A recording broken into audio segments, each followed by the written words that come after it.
bersama saya Melissa Barus dan tim Indonesia Business Coalition for Women Empowerment atau IBCW. Kami akan membahas tentang pentingnya kesetaraan gender di dunia bisnis. Baiklah, saat ini saya sudah bersama tim IBCW dan tim manajemen PT Toba Pak Lestari. Selamat datang Pak, Bu. Mohon untuk memperkenalkan diri terlebih dahulu. Saya Vanessa Febriari Tobing sebagai Learning and Development Head di PT Toba Pak Lestari. Ya, saya Tiji Sinyal, saya sebagai HR Head PT Toba Pak Lestari Tbk. Oke, halo semuanya, saya Syafira Hardani, saya Deputy Executive Director for Program dari Indonesia Business Coalition for Women Empowerment. Baiklah, sebelum pembahasan kita lebih dalam, saya ingin bertanya nih kepada Bu Syafira. Bagaimana nih Bu latar belakang berdirinya IBCW saat ini? Oke, kalau bicara latar belakang pendirian IBCW berdiri tahun 2016 dan didirikan oleh 8 perusahaan besar yang didasarkan dari rasa keprihatinan bahwa tingkat partisipasi angkatan perempuan di Indonesia ini masih sangat rendah dibandingkan tingkat partisipasi angkatan kerja laki-laki. Kami berkomitmen untuk mewujudkan ruang kerja yang aman untuk semua, artinya laki-laki dan perempuan juga bisa berpartisipasi dalam kegiatan ekonomi, yaitu di dunia bisnis begitu. Nah, didasari oleh pemikiran tersebut, maka terbentuklah organisasi ini dan sampai hari ini sudah ada 41 perusahaan yang menjadi membernya IBCW. Mereka adalah perusahaan-perusahaan yang berkomitmen untuk mempromosikan kesetaraan gender di tempat kerja dan salah satu dari perusahaan tersebut adalah PT Toba Pak Lestari. Saat ini Bu, apa sih tantangan terbesar yang dihadapin oleh kaum wanita di dunia kerja saat ini? Kalau menyebut tantangan yang terbesar masih terkait dengan budaya ya. Bagaimanapun juga di Indonesia kita tuh masih sangat kental dengan budaya yang membedakan antara peran laki-laki dan peran perempuan. Peran laki-laki dituntut untuk berada di ranah publik, sedangkan perempuan masih dibedakan dituntut untuk berada di ranah domestik. Pemikiran seperti inilah yang kemudian menjadi barrier untuk perempuan bisa berkarya di ruang-ruang publik termasuk juga di dunia bisnis. Dan pemikiran ini juga latar belakangi banyak sekali perusahaan untuk tidak memberikan kesempatan yang sama kepada perempuan. Karena anggapan bahwa perempuan cocoknya di domestik aja deh gitu, yang laki-laki di publik. Jadi pemikiran seperti itu yang sayangnya masih sampai saat ini terjadi gitu di banyak organisasi atau perusahaan. Nah, terkait tantangan tersebut nih Bu, apa sih kerjasama antara IBCW dan pihak perusahaan untuk menciptakan lingkungan kerja yang lebih inklusif? Oke, kalau ditanya apa sih yang upaya-upaya bersama perusahaan untuk pembuat kebijakan di sebuah perusahaan, sesuatu yang jarang untuk dibicarakan dan sesuatu yang jarang untuk dicari tahu masalahnya. Nah, kami di IBCW bersama teman-teman perusahaan memaksimalkan potensi yang ada di dalam perusahaan gitu, dengan tidak jadi memanfaatkan yang ada, bukan memulai sesuatu yang baru, tapi yang sudah ada itu yang diimprove untuk mewujudkan kondisi kerja yang inklusif tadi.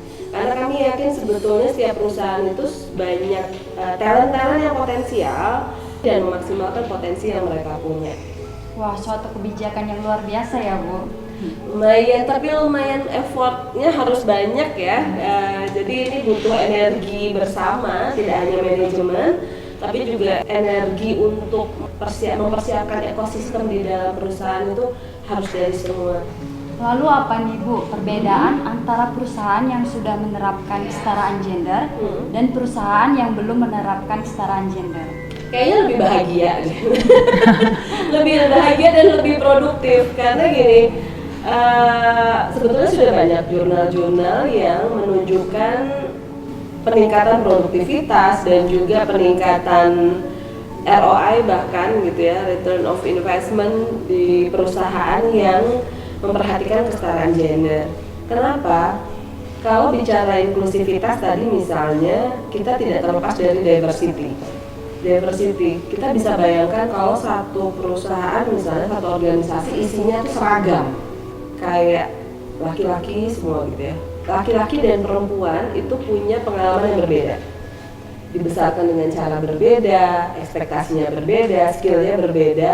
Jika pengalaman yang berbeda ini dijadikan satu, sama kayak kolam ikan ya analoginya. Kalau ikannya cuma satu jenis kan yang ngelihat ya warnanya itu aja gitu, tapi kalau misalnya banyak warna akan jadi indah gitu ya. Nah begitu juga dengan sebuah perusahaan yang memiliki talent yang berbeda-beda, beragam begitu, sehingga membawa kekayaan berpendapat, kekayaan berpikir, cara pandang, berpengalaman yang berbeda ke dalam organisasi. Dan itu sudah ada jurnal-jurnalnya juga yang menunjukkan produktivitas lebih tinggi dibandingkan yang homogen. Baik Bu, terima kasih atas penjelasannya. Bu Vanessa adalah salah satu kaum wanita yang berhasil menjadi seorang pemimpin di perusahaan Toba Pap Lestari. Bu Vanessa, boleh ceritakan bagaimana perjalanan karir Ibu hingga mencapai posisi saat ini? Untuk saya sendiri, sebagai seorang istri, seorang ibu yang juga sebagai seorang karyawan, kalau istilahnya working mom, dan secara pribadi mengemban tugas sebagai pemimpin di Learning and Development Toba Pap Lestari, perjalanannya dibilang mudah, tidak.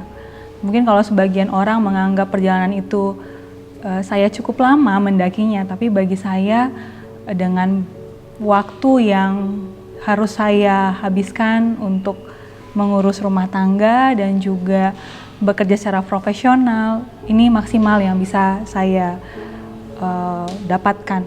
Dan hal apa yang menjadi poin bagi saya itu adalah privilege dari memiliki support system. Support system yang saya miliki hingga saya masih tetap bisa bekerja bahkan setelah menikah dan mempunyai 3 orang anak, bahkan adalah yang pertama dari keluarga sendiri, kemudian pasangan dan anak, support system lain yang mungkin orang lain nggak memiliki. Makanya saya sebut sebagai privilege sebenarnya adalah bekerja di lingkungan PT Toba Pap Lestari, di mana kita bekerja di dalam satu komplek sekaligus dengan tempat profesional yang jaraknya hanya ditempuh 5 menit nggak sampai. Itu privilege yang mungkin semua orang nggak alami, dan bagi saya itu adalah support system. Saya masih boleh lihat anak saya mau berangkat sekolah, mengurusnya sebelum pergi bekerja, bahkan untuk take care apa yang dia harus makan di siang hari sampai malam hari yang mungkin di kota-kota besar orang nggak akan memiliki privilege itu. Yang terakhir adalah perusahaan ini membantu membuka peluang yang sebesar-besarnya. Saya tidak pernah dibedakan antara laki-laki dan perempuan, hanya dibedakan kompetensinya.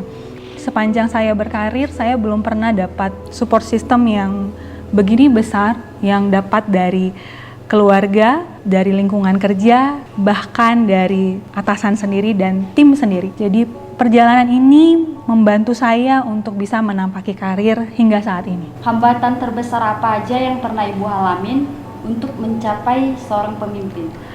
Hambatan saya untuk menjadi pemimpin, saya tetap membawakan ke ibu yang bekerja ya. Saya nggak pungkiri bahwa ini pasti terjadi, nggak hanya di sebagai pemimpin atau ketika wanita baru saja memasuki rumah tangga, terus kemudian cycle-nya. Kemarin kita cerita dengan Bu Vira, wanita seperti tidak punya identitas. Ketika circle-nya seperti itu, yang membuat dia jadi punya identitas adalah terlepas ya, masing-masing punya. Saya nggak bilang bahwa profesional kerja harus dalam formal, informal juga selama wanita masih tetap bisa menunjukkan potensi dan kompetensinya. Tetap yang menjadi hambatan yang pertama saya bagi dalam 3 hal. Yang pertama adalah manajemen waktu. Nggak dipungkiri waktu tetap ada quantity. Kualitas tetap, tapi kuantitasnya juga diperlukan. Jadi bagi saya kesulitannya adalah memanage waktu antara bekerja, kemudian mengurus anak. Ini juga align dengan yang kedua, beban ganda. Tadi Bu Fira juga sampaikan bahwa budaya kita masih, sekalipun makin kesini kita pasti punya pasangan yang suportif ya, mengurus anak, membesarkan dan berkeluarga itu bersama-sama. Tapi secara kita dibesarkan, budaya itu mengingat kita bahwa saya punya tugas di rumah tangga, saya juga punya tugas sebagai profesional. Jadi beban ganda itu masih jadi poin yang menjadi hambatan. Dan yang ketiga, hambatannya balik lagi dari diri sendiri, itu adalah perasaan bersalah. Kemarin saya juga diskusi dengan Bu Fira ya. Saya masih sering merasa bersalah ketika harus meninggalkan keluarga untuk tugas tertentu. Tapi biarlah itu tidak, dalam tanda kutip, ada tim Bu Fira yang bilang, Bu Esther, tidak di-entertain berlebihan. Tapi ketika kita sudah kembali, kita lakukan swift fokus ke mengurus rumah tangga, kemudian balik ke profesional, swift lagi mindsetnya untuk fokus ke tempat kerja. Jadi hambatannya saya bagi 3 dan semuanya di diri sendiri. Tapi secara umum dari perusahaan tidak pernah menjadi hambatan untuk kita boleh melaju. Tetap masih di diri sendiri itu. Dan balik lagi, itu karena kita dibesarkan di budaya seperti ini, hal-hal itu masih mengikat kita. Apa pesan Ibu yang dapat disampaikan untuk kaum wanita yang masih terhambat untuk mencapai kesuksesan di dunia bisnis, terutama bagi wanita yang bekerja di dominan pria? Oke.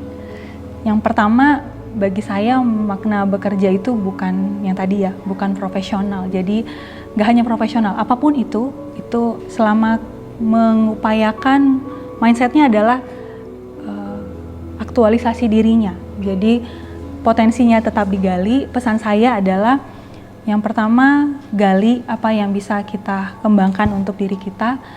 Yang kedua, jangan pernah membandingkan diri kita dengan orang lain, tapi bandingkanlah diri kita dengan diri kita di hari yang sebelumnya. Karena ada yang bilang, quotes ya, hari ini lebih baik daripada kemarin dan esok lebih baik dari hari ini. Apresiasi pencapaian yang sudah kita dapatkan karena kita udah lebih baik dari diri kita yang sebelumnya, itu sudah jadi pencapaian gitu. Dan yang terakhir bagi saya adalah mari libatkan, cari support system untuk kita boleh mengembangkan diri kita. Apapun itu. Kebetulan saya bekerja di PT Toba Pap Lestari, punya support system dari sisi keluarga, semua orang pasti punya. Tapi saya punya tambahan amunisi support system dari lingkungan kompleks yang sangat mendukung, environment tempat kerja yang tetap mendukung saya tetap bekerja sampai sekarang, dan punya tim dan atasan juga yang terus mendukung. Bagi saya, temukan 3 hal itu, temukan potensi, lakukan, perbaiki diri, jangan compare dengan orang lain tapi diri kita sebelumnya, dan cari bantuan sebanyak mungkin, support system sebanyak mungkin untuk tetap bisa berkembang. Semoga pesan Ibu Vanessa dapat memotivasi kita kaum wanita untuk tetap semangat mencapai apa yang kita inginkan. Peran laki-laki di perusahaan gender tentu saja sangat besar. Sisi manajemen sangat serius dan juga anti seksual harassment.